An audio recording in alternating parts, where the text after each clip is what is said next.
Very good morning, everyone.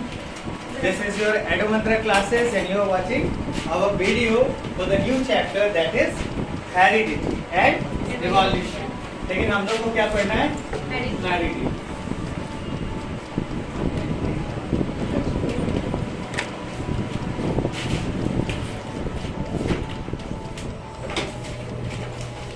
एकदम new and fresh. तो जो सबसे पहले बात करते हैं कि हेरिडिटी एक वर्ड है, लेकिन इसका मतलब बहुत है तो एक छोटा सा शब्द, लेकिन इसका मतलब बहुत ज्यादा है। और वो मतलब क्या क्या है, कोई बताएगा हेरिडिटी क्या है? एनीवन बोलिए। देखिए एक चीज जान लीजिए। अच्छा एक एग्जांपल, सबसे पहले एक सिंपल सा एग्जांपल लेते हैं, ठीक है? अच्छा एक बात बताइए, कोई कभी आपको कहा है कि आपका चेहरा आपके पापा की तरह मैच करता है? आपका चेहरा आपकी मम्मी की तरह मैच करता है? ऐसा क्यों कहा है पता है? इसका रीजन यही है कि आपके माँ पापा का गुण आप में आया है। अच्छा आपने रिप्रोडक्शन का भी पढ़ा होगा क्लास 8 में। अगर पढ़ा होगा तो एक चीज पढ़ा होगा, क्या पढ़ा होगा कि मेल और फीमेल से जब आपको ओवम और एग स्पर्म का फॉर्मेशन होता है, तो स्पर्म और ओवम क्या करते हैं? आपस में ज्वाइंट करते हैं और क्या बनाते हैं? जायगोट बनाते हैं, पता है ना? लेकिन इसके अंदर की बात करेंगे तो इसके अंदर क्या होता है? हाफ ऑफ द डीएनए किसका रहता है? मेल का, और हाफ ऑफ द डीएनए किसका होता है? फीमेल। और ये हाफ ऑफ द मेल और हाफ ऑफ द फीमेल मिलके क्या बनाता है? एक सिंगल डीएनए। क्लियर है? आपको ये भी पता होना चाहिए कि डीएनए में 4 कोडिंग होता है, ए, टी, सी और जी। ए का मतलब होता है बच्चों एडिनाइन, टी का मतलब होता है बच्चों थाइमिन, सी का मतलब होता है बच्चों साइटोकिनिन, और जी का मतलब होता है ग्वानिन। ये टोटल 4 कोडिंग होते हैं जो सारा का सारा इंफॉर्मेशन लेकर रखता है। और यही इंफॉर्मेशन किस में आ जाता है? बाद में जाइगोट क्या बनता है? एम्ब्रायो। एम्ब्रायो क्या बनता है? फोइटस। और फोइटस क्या बनता है बच्चों? बेबी। फिर बेबी क्या बनता है? टीनेजर। टीनेजर क्या बनता है बच्चों? एडल्ट। और एडल्ट क्या बनता है? ओल्ड। और ओल्ड के बाद तो ग्रेव में चला जाता है, सीधे कब्र में। तो बात करें बच्चों तो यहां से यहां तक के स्टेप्स में, यहां से यहां तक के स्टेप्स में क्या हुआ? आपने देखा ट्रांसफर ऑफ प्रॉपर्टीज, ठीक है ना? तो बच्चों जब यही गुण, अभी तक सिर्फ हम लोग पढ़ रहे थे कि कैसे गैमेट्स बनते, कैसे जाइगोट्स बनते, कैसे एम्ब्रायो बनते, कैसे बेबी बनता है। लेकिन आज हमें जो चैप्टर पढ़ना है, उस चैप्टर में हमने पढ़ना है कि कैसे गुण माता पिता से बच्चों में आता है। बच्चों हेरिडिटी का मतलब होता है ट्रांसफर ऑफ ट्रेट्स या characteristics from parents to offspring. Guardian से, माता पिता से जब उसके बच्चे में गुण आती है तो इसी को हम कहते हैं हेरिडिटी। और तुम्हें यह पता है कि हेरिडिटी के फादर किसे कहते हैं बच्चों? Gregor Johan Mendel. उन्हें क्या कहा जाता है? हेरिडिटी का father. And you know about father? Father मतलब उन्होंने पैदा किया है क्या? नहीं, फादर का मतलब he was the first person who deal about heredity, who deal about such things which can be discussed. वो क्या है? वो है traits। वो क्या है? वो है characteristics। इसीलिए आपको कोई कहता है कि आपका चेहरा आपके माँ की तरह या आपके पापा की तरह मैच करता है, रीजन है कि उनके गुण आप में आते हैं और फिर आप उनके गुणों का मिक्सचर होते हो। चलो बच्चों अब बात एक छोटा सा भी सिंपल सा करते हैं बच्चों। हेरिडिटी में एक इसको अभी टॉपिक को छोड़ देते, एक टॉपिक है जिसका नाम है बच्चों वेरिएशन। क्या नाम है? तो अभी सिर्फ एक बार इंट्रो करते हैं, उसके बाद हम लोग लिखेंगे वेरिएशन क्या होता है बच्चों। अच्छा एक बात बताओ, आपने जाना है कि 2 तरीके का सेक्सुअल रिप्रोडक्शन होता है, एक का नाम होता है और एक का नाम होता है, क्लियर है? एक का नाम होता है ए सेक्सुअल, एक का नाम होता है, हमारे पास 2 तरीके का ऑर्गेनिज्म है, यूनिसेलुलर और मल्टीसेलुलर। आप बताएं मुझे ए सेक्सुअल में यूनिसेलुलर होगा या मल्टीसेलुलर? यूनिसेलुलर। चलिए ए सेक्सुअल में हमारा आया यूनिसेलुलर। अच्छा ये बताए सेक्सुअल में क्या आ जाएगा? अच्छा एक और टर्म को बांटते हैं, ये बताए कि सिंपल ऑर्गेनिज्म और कॉम्प्लेक्स ऑर्गेनिज्म। सिंपल ऑर्गेनिज्म किसमें कंसिडर्ड होगा बच्चों? यूनिसेल्युलर में, एक सेल वाले में। तो चलिए इसमें हम डालते हैं simple organism.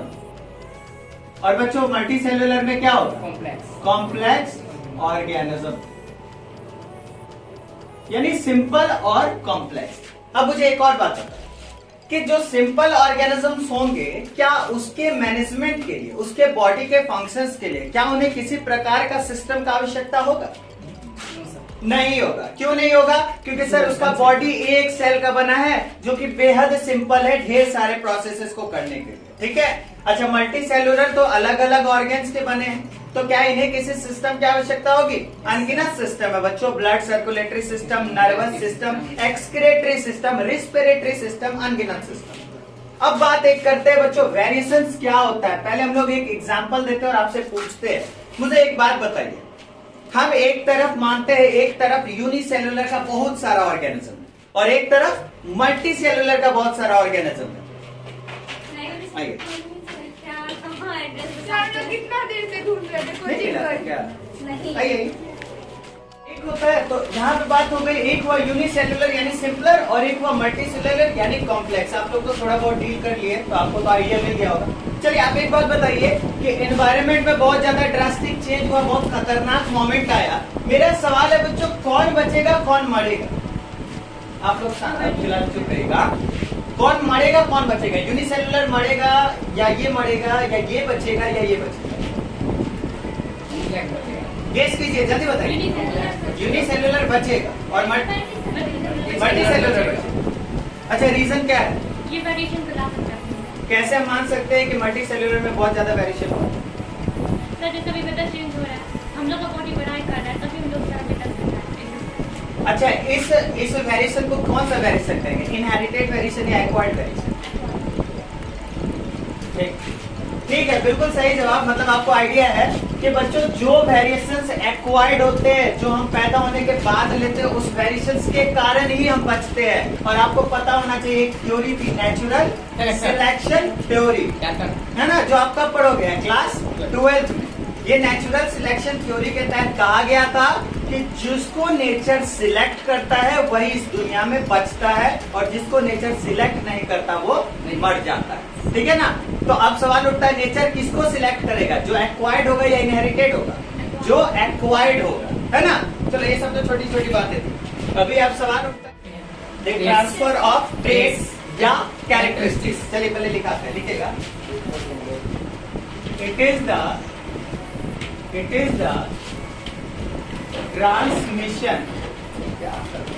is the transmission of traits characteristics, transfer of from parents to their offsprings, parents to their offsprings. It is the transmission of characteristics from their parents to offspring. चलिए बताइए, फादर ऑफ हेरिडिटी कौन होंगे? Gregor Johan Mendel. कौन है? ये पूरा नाम है इनका, ग्रेगर जोहान मेंडल। अच्छा ठीक है, अब ये बताइए बच्चों, किसी को आइडिया है कि मेंडल ने अपने एक्सपेरिमेंट को प्रूव करने के लिए किस चीज पे एक्सपेरिमेंट किया था? मेंडल ने बच्चों याद रखना, मेंडल ने अपने एक्सपेरिमेंट को करने के लिए एक ऐसा प्लांट लिया था जिसमें बहुत सारे कैरेक्टरिस्टिक्स थे, बहुत सारे गुण थे। लेकिन मैं पहले बता देता हूँ कि मेंडल ने जो एक्सपेरिमेंट किया था, he did his experiment on pea plant। किस पे किया था? on pea plant। pea plant को क्या कहते हैं बच्चों? मटर का पौधा। अच्छा, पी प्लांट का ना क्या बोलता है, बायोलॉजिकल नेम होता है पीसम सटिवम। क्या नाम होता है? Pisum sativum. क्या नाम होता है? Pisum sativum. And suggest the law of heredity. Suggest the law of heredity. उन्होंने ही हेरिडिटी का लॉ दिया था। चलिए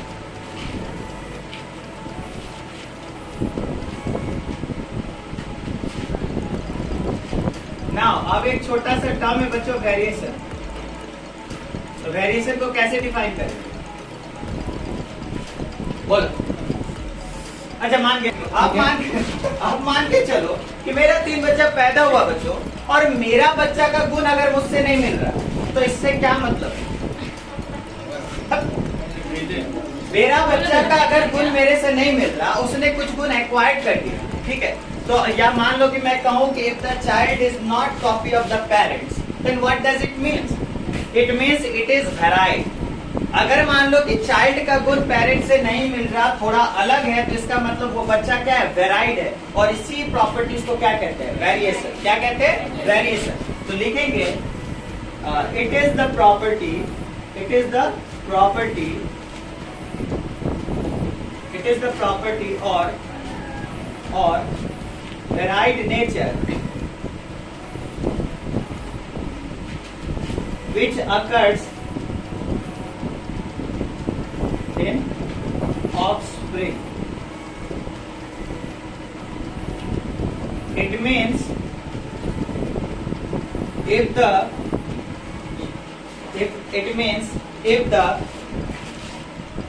child is not the copy of, it means if the child is not the copy of their parents, अगर मान लो कि बच्चा अपने पेरेंट्स का कॉपी नहीं, and some different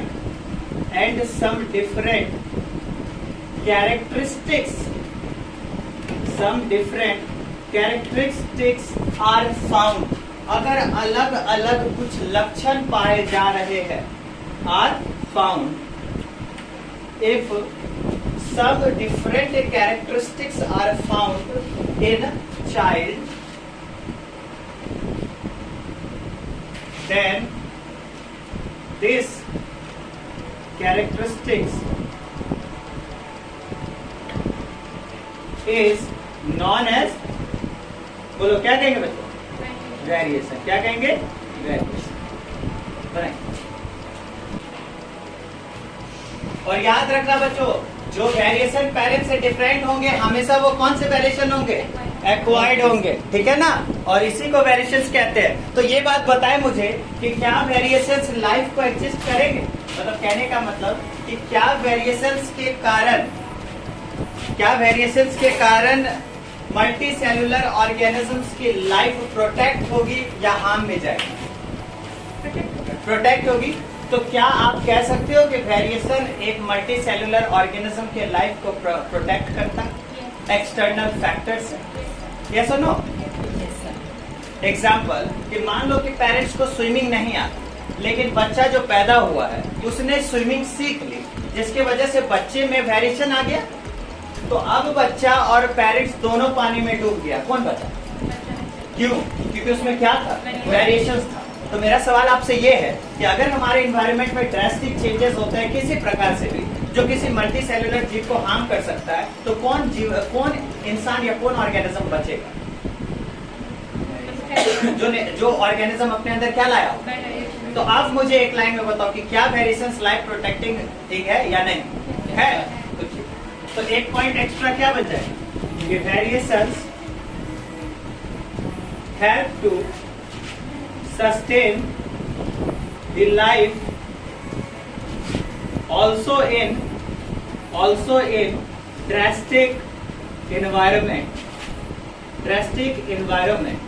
यानी आपको वेरिएशंस सस्टेन करते हैं लाइफ को ड्रास्टिक एनवायरनमेंट में जीने के लिए। चलिए आप बताइए मुझे, इस बोर्ड में कोई दिक्कत समझने में? इस पूरे बोर्ड में कोई दिक्कत? एक बार फिर से रिपीट कर दे।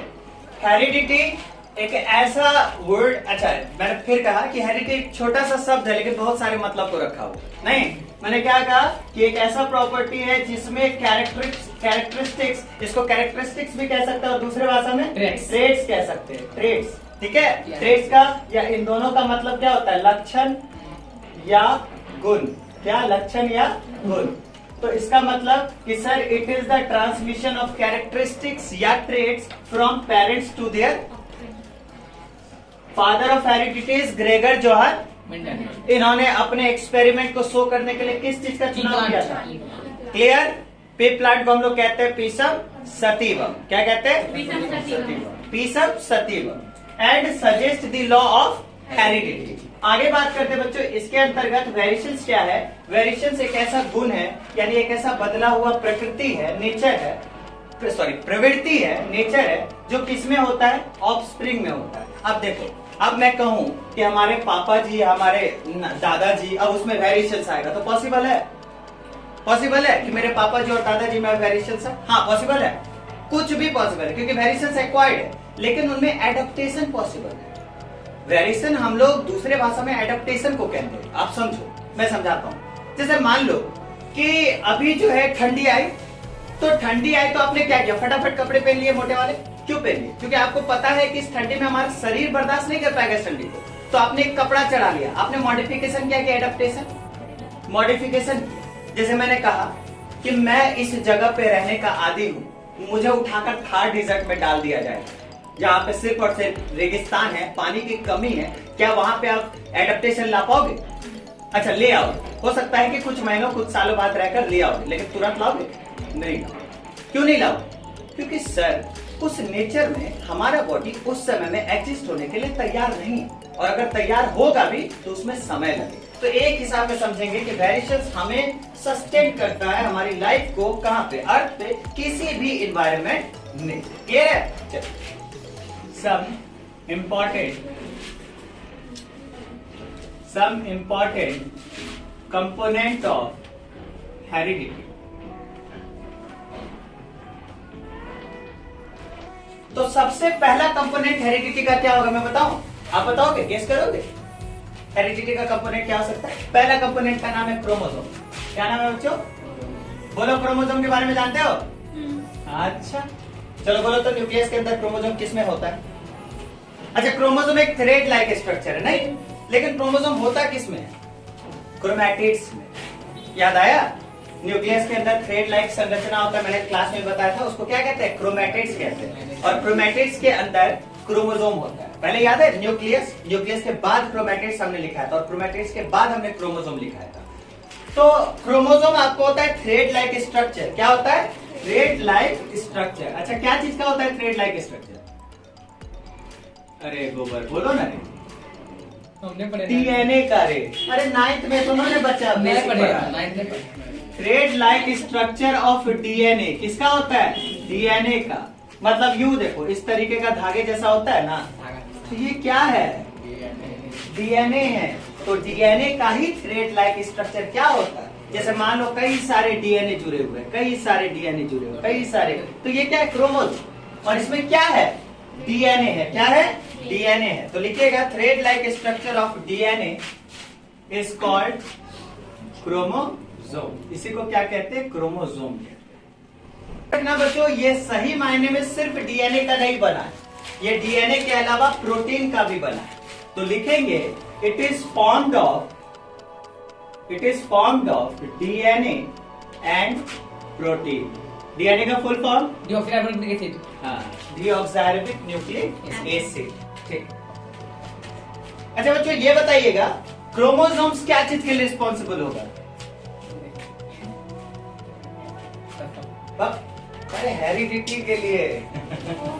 क्रोमोसोम आर रिस्पॉन्सिबल फॉर, क्योंकि ये किसके कंपोनेंट है? तो क्रोमोसोम हेरिडिटी के लिए ना रिस्पॉन्सिबल होंगे। यानी कि जब आपके गुण आपके पेरेंट्स से आप में आए होंगे तो क्या ट्रांसफर हुआ? क्रोमोसोम ना रे।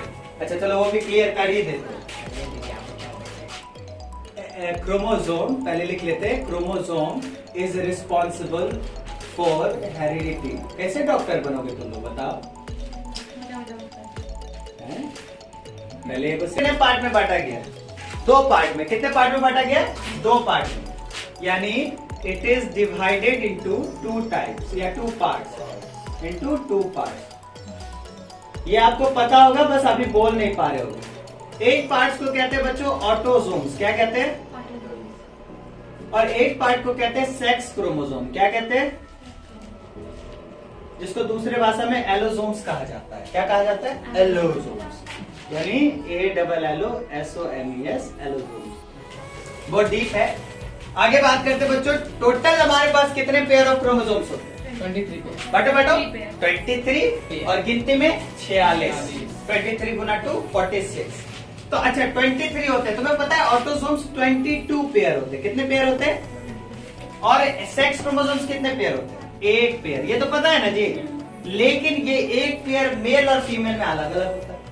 यानी अगर मेल की बात करेंगे हम, तो मेल में क्या होते हैं? And X Y. क्या होते हैं? मेल को फीमेल बना रहा है। और फीमेल में क्या होता है बच्चों? एक्स और एक्स। सही बोलता था राजस्थान में जो मीट होता है ना, लड़कियां जिम्मेदार है। हाँ, लड़कियां जिम्मेदार। सर हम तो मैं तो फीमेल समझ रहा था। फीमेल क्या होगा बच्चों? एक्स और एक्स। मीट मतलब अफवाह, एक प्रकार अफवाह। अब बताओ बच्चों कि एक्स और वाई अगर मिल गया, यानी मेल का एक्स और फीमेल का एक्स मिल गया, तो क्या होगा? गर्ल। और अगर मेल का वाई और फीमेल का एक्स मिल गया तो क्या होगा? लड़का। तो यानी बॉय और गर्ल। अब एक बात बताओ बच्चों, क्या क्रोमोसोम हेरिडिटी के लिए रिस्पॉन्सिबल है? सोचो, लड़की पैदा हुई तो लड़की में क्या हुआ? एक मेल का एक्स हुआ और एक फीमेल का एक्स हुआ। तो क्रोमोसोम के अंदर क्या छिपा होता है? डीएनए में क्या होता है? जीन। और जीन में क्या होता है? इंफॉर्मेशन। पता है ना? और यही ना इंफॉर्मेशन पेरेंट्स का बच्चों में आता है, जो क्या लेकर आता है? क्योंकि मैंने क्या कहा, it is the transmission of traits और properties from parents to their offspring. यानी गार्जियन से उसके बच्चों में जो गुण आया, उसी को हमने क्या कहा? हेरिडिटी। और ये गुण लाने के लिए कौन जिम्मेदार है? क्योंकि क्रोमोसोम्स के अंदर ही क्या है? डीएनए के अंदर ही क्या है? जीन। और जीन के अंदर क्या छिपा? किस चीज का? बच्चे के गुणों का, हाथ के डेवलपमेंट का, पैर के डेवलपमेंट का, स्किन का कलर का, आंखों का कलर का, बॉडी के साइज का, छोटा बड़ा। हमार बौनी बहन, हमार बोना भाई। कितना हो जाएगा? 23 पेयर ऑफ क्रोमोसोम्स। बोलो, क्रोमोसोम्स के बारे में कुछ समझ में आया? इसमें कोई ऐसा लाइन जो समझ में नहीं आया? क्रोमोसोम्स क्या है? थ्रेड लाइक स्ट्रक्चर है डीएनए की। तो थ्रेड लाइक स्ट्रक्चर है डीएनए का, इसी को क्या कहेंगे? क्रोमोसोम। और ये क्या चीज का बना होता है? डीएनए और प्रोटीन का। आगे बात करेंगे क्रोमोसोम क्या चीज के लिए रिस्पॉन्सिबल होते हैं? हेरिडिटी के लिए। क्योंकि बच्चा हेरिडिटी लाने वाला तो क्रोमोसोम ही होता है नहीं, क्योंकि इसी के अंदर वो इन्फॉर्मेशन होते हैं। और इस क्रोमोसोम के कितने पार्ट में डिवाइड किए पीयूष? 2 पार्ट में। पहला पार्ट क्या है? दूसरा पार्ट सेक्स क्रोमोसोम, या उसको क्या कह सकते हैं? अलोसोम्स। तो ऑटोसोम्स कितने होते हैं? It is the transfer of traits. Traits मतलब गुण। From parents to their offspring. हाँ, ये वो ट्रेट्स है जो पेरेंट्स से ऑफस्प्रिंग में आते हैं। एक्चुअली में तुम्हें पता है दोबारा मैंने हेरिडिटी क्यों लिखाया? क्योंकि मुझे इसको डील करना है, यानी ट्रेट्स को। किसको डील करना है बच्चों? ट्रेट्स को। तो चलिए हम लोग ट्रेट्स को डील करते हैं। TRAITS। यानी ये जो आप गुण की बात कर रहे हैं सर तभी से, कि गुण है क्या, हमें थोड़ा इसके बारे में और जानकारी दीजिए। तो बच्चों गुण होते हैं 2 तरीके के। बताएगा कोई? गुण भी जैसे वेरिएशन 2 टाइप का था, गुण भी वही 2 टाइप का है। क्या? इनहेरिटेड ट्रेट्स और एक्वायर्ड ट्रेट्स। तो एक हो जाएगा बच्चों इनहेरिटेड ट्रेट्स। अच्छा, इनहेरिटेड का तो मतलब समझ गए होंगे, पेरेंट्स। और एक्वायर्ड मतलब पैदा होने के बाद। तो इनहेरिटेड, अच्छा यही डिजीज में भी आता है। इनहेरिटेड डिजीज और एक्वायर्ड डिजीज। जिसको इनहेरिटेड को क्या कहते हैं? कंजेंशियल। और एक्वायर्ड को क्या कहते हैं? नॉन कंजेंशियल। तो बच्चों इनहेरिटेड ट्रेट्स, और दूसरा क्या हो जाएगा? Acquired traits. कोई गेस करेगा इनहेरिटेड ट्रेट्स और एक्वायर्ड ट्रेट्स का एग्जांपल? चलो मैं बता रहा हूँ ना, बॉडी का एग्जांपल बताओ। इनहेरिटेड ट्रेट्स, अच्छा देखो, इनहेरिटेड का मतलब माता पिता से मिला हुआ गुण, और एक्वायर्ड का मतलब पैदा होने के बाद खुद से अपनाया गया गुण। चलो एग्जांपल दे दो आपको, आप एग्जांपल दो इनहेरिटेड ट्रेट्स, कोई भी एक। अगर समझ गए हो तो दे सकते हो, नहीं समझ हो तो नहीं दे पाओगे। अच्छा, आप में से कौन दे सकता है इनहेरिटेड ट्रेट्स का एग्जांपल? बोलो। ये तुम्हारा ध्यान हो गया आकर्षित तरह। नहीं, जो पेरेंट्स से आया हो, जैसे पेरेंट्स से साथ है, वाह वाह वाह। सर नहीं ये आता माँ- सर, आ सकता है सर, आता है बेबी को। अरे बोका, यहाँ पे बात कर रहे हैं प्रॉपर्टीज की बॉडी, सर बीमारी की नहीं। सर, अरे तुम्हारे आंखों का रंग है, तुम्हारा साइज है, तुम्हारा स्किन कलर कि एड्स में जा रही है, इंडोकोरिया में जा रही है, मोनेरा में जा रही है। देख रहे हो एसटीडी वाला चर्चा कर रहे हैं। अच्छा कोई बात नहीं, हाँ एड्स भी तो एक तरह का गुण ही है। हाँ बहुत अच्छा गुण है, अपना लो अपना लो। HIV पॉजिटिव बन के पड़े रहो अस्पताल में, गुण है, बीमारी को गुण मना रहा है। तो चलिए लिखेगा the traits transfer from traits transfer from parents to their, जैसे माँ और बाप दोनों गोरे हैं तो बच्चा भी कैसा पैदा होगा, गोरा। बिल्कुल कुछ और ही है, माँ बाप अगर गोरा तो बच्चा गोरा, ये 100% है। बताओ क्यों? क्योंकि उन्हीं दोनों का गुण बच्चा में गया है, कोई तीसरा बंदा नहीं आया है, तो उन दोनों का गुण बच्चा में जाएगा, तो दोनों का स्किन का कलर व्हाइट है। पता है कौन सा वर्ड? डोमिनेंट और रेसेसिव। मैं समझाता हूँ, देखो हर एक इंसान में, चाहे हमारे अंदर या फिर क्या बोलता है तुमको, माँ के अंदर या पापा के अंदर, चलो ठीक है, मेरे मम्मी पापा से हम आए, ये तो तय है ना, कोई सोचने वाली बात ना है। चलो ठीक है, मेरी आंखों कलर ब्राउन है, ठीक है। अब मैं तुमको एक चीज समझाता हूँ, एलएल कुछ इस प्रकार का दिखता है, देखो एलएल जो इस प्रकार का दिखता, मान लो ये एलएल किसका है, आई का है, किसका है, आई का, आंखों का एलएल, तो इसका मतलब आई के कलर का एलएल है, आंखों का एलएल कैसा, तो आंखों का सिर्फ रंग ले रहे हैं, तो मान लो दो रंग है, एक क्या होगा ब्राउन, मेरे पापा का है और मेरी मम्मी का है ब्लैक, रियल में बता रहे, मेरी मम्मी का ब्लैक है और मेरे पापा का ब्राउन है, तो मान लो इस तरफ ब्लैक है और इस तरफ क्या है, ब्राउन। वी आर ब्राउन और बी फॉर ब्लैक। अब सवाल है कि मेरी आंखों का कलर ब्राउन हुआ, मेरे पापा का गुण आया, तो तुम ये बताओ, देखो डोमिनेंट और रेसेसिव में डिफरेंस क्या है?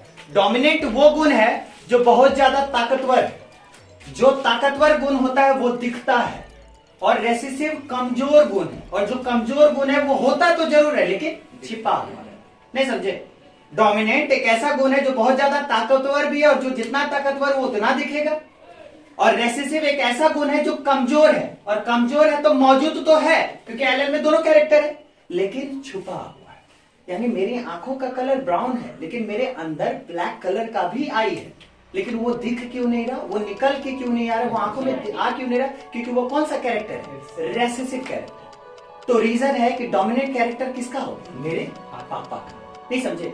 तो ये आगे हम समझाएंगे डोमिनेंट और रेसेसिव क्या होता है। मैंने सिर्फ एक तर्क दिया कि बच्चों यही बात है कि आपका स्किन टोन का कलर, अगर मेरे पापा काले हैं, मेरी मम्मी गोरी है, अगर मेरा मान लो कि बच्चा गोरा पैदा हुआ है, तो इसका मतलब डोमिनेंट कैरेक्टर किसमें तगड़ा है, मम्मी में कि पापा में?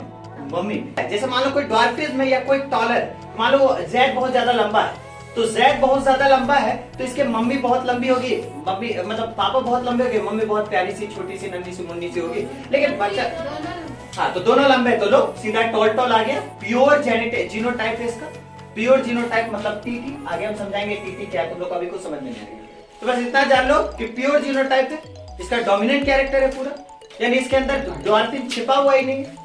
लेकिन क्या सच में ड्वार्फिज्म नहीं छिपा हुआ? याद है क्लास के लास्ट में हमने बताया था, दादाजी दादी जी पापा जी मम्मी जी हम और हमारे थे। तो एक बात बताओ कि दादाजी और दादी जी पापा जी और मम्मी जी, दादाजी दादी जी का किसका गुण आया, पापा में, फिर मम्मी का भी गुण पापा और मम्मी का मिला के मेरे में आए, तो बताओ मेरे अंदर दादा का गुण होगा, मेरे अंदर दादी का गुण होगा, तो तुम्हारे अंदर हो सकता है कि तुम्हारे पूर्वजों का गुण हो, लेकिन सवाल है कि वो डोमिनेंट नहीं है इसलिए निकल कर नहीं आया। अगर डोमिनेंट होता तो निकल कर आ जाता।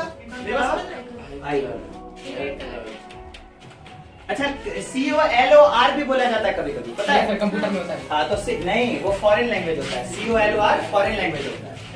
अच्छा ठीक है, नेक्स्ट बताइए, नेक्स्ट बताइए, हाइट हाइट नहीं यार। अच्छा चलिए ये बताइए, ये क्या होगा, एक्वायर्ड ट्रेट्स को कैसे डिफाइन करेंगे? those traits which are acquired,